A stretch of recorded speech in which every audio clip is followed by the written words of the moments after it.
అసెంబ్లీలో ఉప ముఖ్యమంత్రి పవన్ కళ్యాణ్ చేసిన వ్యాఖ్యలపై వైఎస్ఆర్ కాంగ్రెస్ పార్టీ మహిళా నేత జమ్మలమడక నాగమణి ఖండించారు.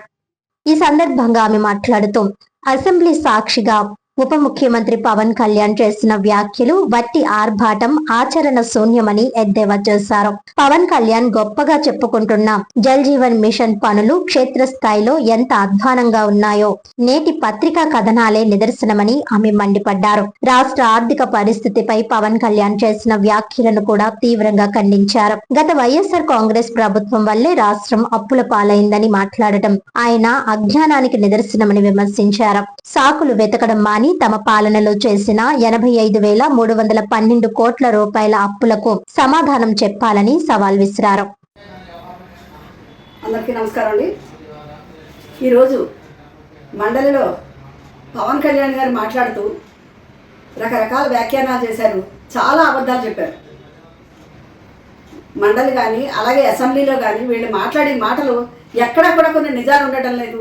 అన్ని అబద్ధాలే చెప్తున్నారు. ఎప్పుడు జగన్ గారి మీద ఆడిపోసుకోవడానికే ఈ అసెంబ్లీని అంతా సెషన్స్ అంతా ఉపయోగించుకున్నారు.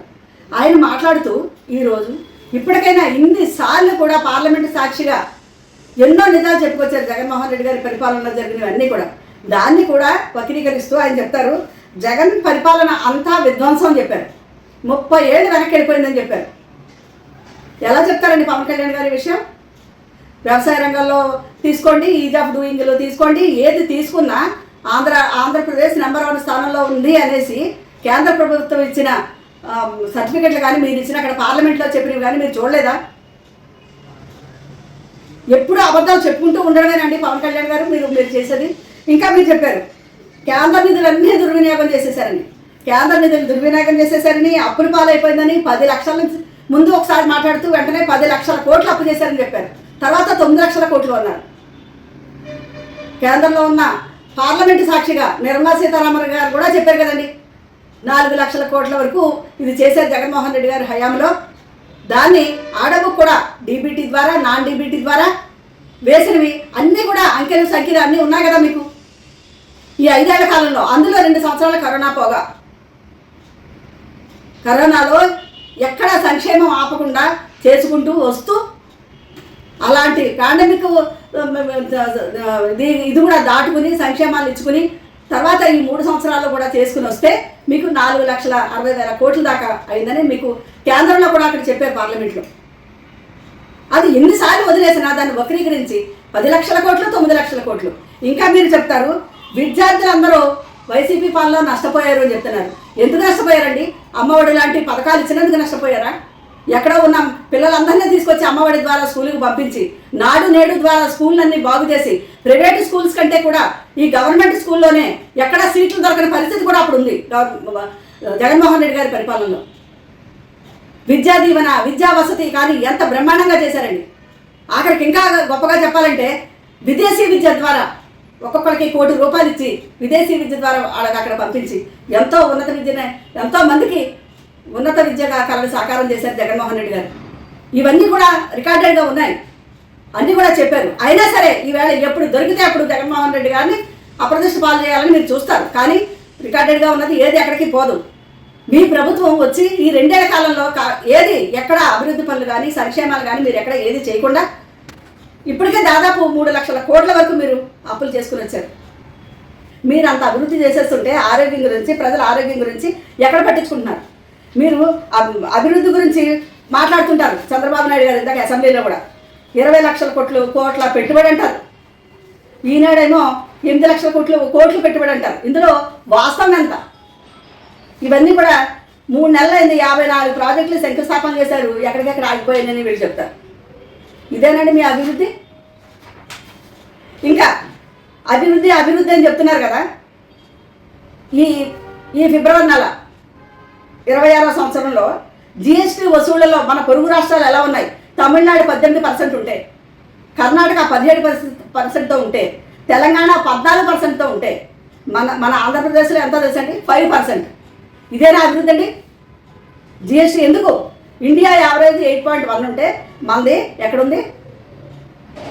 పొరుగు రాష్ట్రాలు 17, 18, 14 ఉంటే మనం 5%లో ఉన్నాం. అసలు చంద్రబాబు నాయుడు గారు వచ్చిన దగ్గర నుంచి జిఎస్టీ వసూళ్లు ఎందుకు పెరగట్లేదు, అభివృద్ధి ఎందుకు లేదు? దానికి మీరు సమాధానం చెప్పండి. అక్కడే తెలుస్తుంది మీ అభివృద్ధి ఎంతో.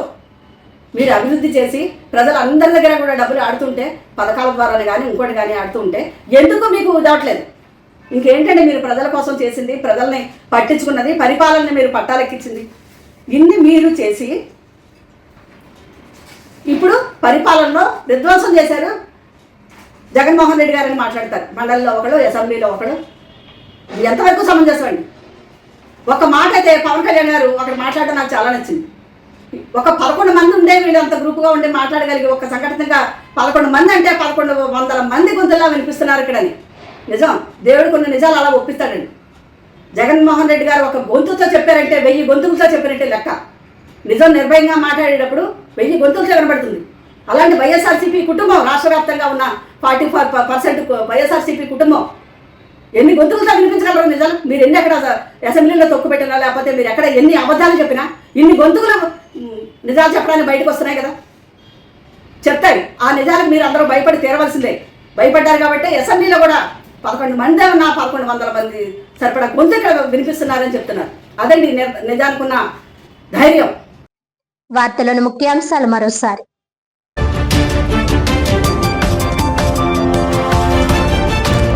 The Kakinada chemist and druggist association ఆధ్వర్యంలో భారీ rally.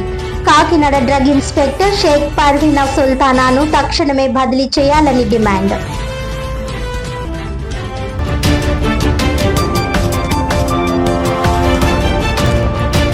Deputy CM Pawan Kalyan అసెంబ్లీలో చేసిన వ్యాఖ్యలపై తీవ్రంగా స్పందించిన వైసీపీ మహిళా నేత.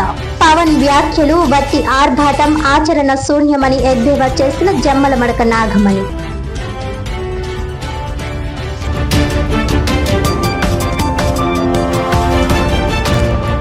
గండేపల్లి మండలం తాళూరులో ఘనంగా శ్రీకిరణ్ ఇంటర్నేషనల్ స్కూల్ తొలి వార్షికోత్సవ వేడుకలు.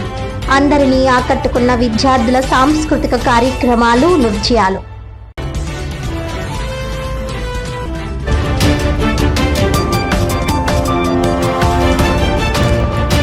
ఈనాటి వార్తలు ఇంతటితో సమాప్తం. తిరిగి వచ్చే బులెటిన్ లో మళ్ళీ కలుద్దాం. అంతవరకు సెలవు, నమస్కారం.